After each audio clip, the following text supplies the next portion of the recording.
Hey there, it's the Headless Historian. Why can't you see my face? Okay, the truth? The truth is I'm contractually obligated not to show my face on film. Yay, loopholes! Today we're going to talk about my opinion. I've done this in the format of a pechakucha. That is a Japanese presentation style, 20 slides, each having 20 seconds.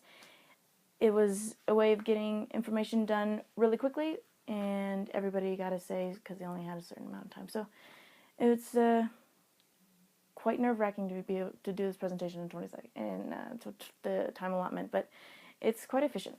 Leave it up to the Japanese. On a side note, pechakucha in Japanese means chit-chat. Now you know. This presentation explores my theories on the art of making art. Ha! Wordplay. So I realize in these videos I might come across a little, self-assured? No, maybe a little self-righteous. No, what's the word? What am I thinking? Arrogant? Really? Arrogant? Really? I wouldn't say that. I would. Anyway, that doesn't matter. What I'm trying to say is my opinions are quite strong on some subjects, and I just wanted to get that out. It's really no big deal. My psychologist said it's part of the diagnosis. So here it is, my pechakucha. Enjoy! This presentation will answer the question why I make the art that I do. In my exploration of this question, the overall theme I concluded with was that I have a drive to abstain from what is considered to be aesthetically pleasing or commercially pleasing art. I came up with 3 categories, the first being that my art is conceptual. By this I mean that my art is not always technically sound, but it's based off an idea which is then expressed through visual imagery. I got my start in art through photography. Photography is an interesting art form because it's a relatively new technology, which means it hasn't fully evolved, such as the medium of painting. Early photographers, such as Ansel Adams, worked conceptually through photographing landscapes because they were discovering the capabilities of film. However, because the technology of photography has advanced, photographing things that already exist becomes harder to turn into a conceptual idea. I'm infatuated with artists such as Cindy Sherman, who work conceptually by creating scenes or characters and then photographing them. The created piece is essential to conceptual art. The artwork that I usually do for clients or for pleasure, seen here, is something I don't particularly consider to be my personal work because it, as I said, is done for pleasure or clients, and there's no main idea behind these shots, and they're either done in the moment or for compensation. However, there's a series that I recently worked on, it's my most recent, and it's titled Non Sequitur Scenes. The conceptual idea behind these shots is to explore the need for photographs to make sense in order to be considered beautiful. This is an example of one. The second category is that my art is a byproduct of my experiences in life, meaning that when an artist says, "Art is my life," I cringe because when artists become focused on the artistic world, it seems that their art loses focus, and we usually can tell when art loses its focus. And you can't keep a good girl down.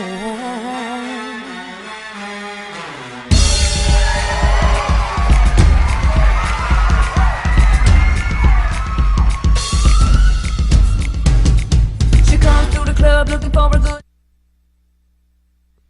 I too have to admit that I'm guilty of losing focus of life, not in the form of fame or money, but mine comes in the form of my relationship with my camera.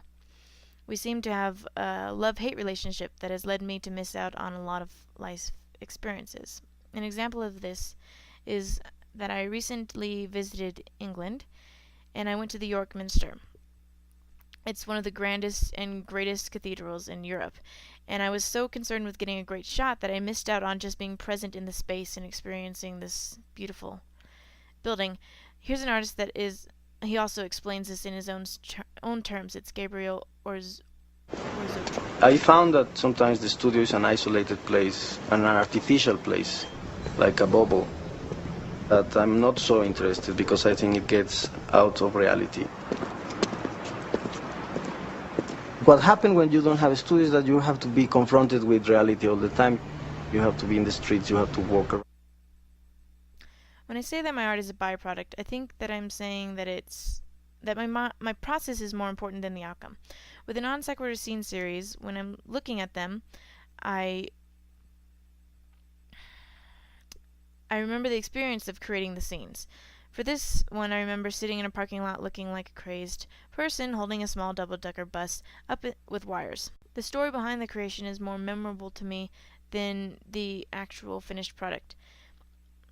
With these pieces, I got to focus on the experience rather than the aesthetics of the piece because there's no precedence for them or even meaning behind them. The final section is that my art is humorous. That's right. Our laugh can be a very powerful thing. Why, sometimes in life, it's the only weapon we have. What I mean is I try to add humor to my art because it's what I find attractive in other pieces of art. It adds a level of universal understanding that only humor can provide. The artist Banksy has an influence of risk-taking that excites his audience base. I love how he plays with the social norms in public art, and his stand-up-to-the-man persona interlocked with his British humor makes him stand out to me. A designer I admire, named Glenn Jones, his t-shirts are subtly witty, and his inclusion of the audience in his creative process tells me that he's playful with his art. He has a great understanding of pop culture as well, which leads me to believe that he is a great designer, and it also helps him in his designs. I also love the illustrator Bruce McCall, who works in what he calls faux nostalgia, which is the remembering of a time that never happened. McCall plays with the idea of the good old days and gently pokes fun at the idea of nostalgia.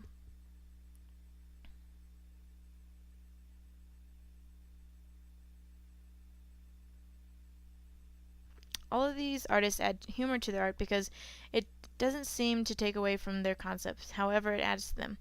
I hope to do the same with my art, and I want it to be something you can laugh at, but also have a level of intelligence to them. When I say that I abstain from art, what I'm saying is that I abstain from the norm in art, whatever that may be. I'm not one to follow, I guess. My art merely exists as an experiment in living life, and it's really nothing more than that. Well, if you disagree, if you like it, if you found something interesting, make sure you comment in the comment section down below. Like if you liked it, and dislike if you don't. Everyone's opinion is important. No, I'm lying. That's not true. That's all I got to say this week. So, I'm gonna hit the trail like Christian Bale. What the? Are you kidding me, man? You just walk in my scene. Do you not realize that when you walk, it takes me out of my scene and I can't focus? What were you doing? Fixing the lights. No, Bruce, not right now, Bruce. No. Are you, seriously, no. I just reminded you all that Batman is a jerk.